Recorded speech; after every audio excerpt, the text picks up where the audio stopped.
ગરુડ પુરાણની વાર્તા. ગરુડા પુરાણની સંક્ષિપ્ત વાર્તા. ગરુડ પુરાણ હિન્દુ ધર્મના 18 મહાપુરાણોમાંનું એક મહત્વપૂર્ણ પુરાણ છે. આ ગ્રંથમાં ભગવાન ગરુડ અને ભગવાન વિષ્ણુ વચ્ચેનો સંવાદ વર્ણવવામાં આવ્યો છે. વાર્તા એક વખત ગરુડજીએ ભગવાન વિષ્ણુને પૂછ્યું, હે પ્રભુ, મનુષ્યના મૃત્યુ પછી આત્માની શું ગતિ થાય છે? સ્વર્ગ અને નરક શું છે? સારા અને ખરાબ કર્મોનું ફળ કેવી રીતે મળે છે? ત્યારે ભગવાન વિષ્ણુએ ગરુડજીને કર્મનો સિદ્ધાંત સમજાવ્યો. જે મનુષ્ય સત્ય, દયા, દાન અને ધર્મનું પાલન કરે છે તેને મૃત્યુ પછી સુખદ ગતિ મળે છે.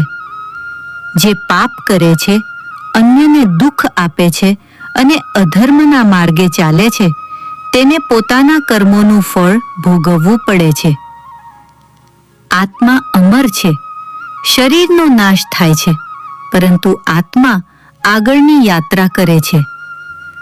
સારા કર્મો આત્માને ઉચ્ચ લોકમાં લઈ જાય છે અને ખરાબ કર્મો દુઃખદ અનુભવ કરાવે છે.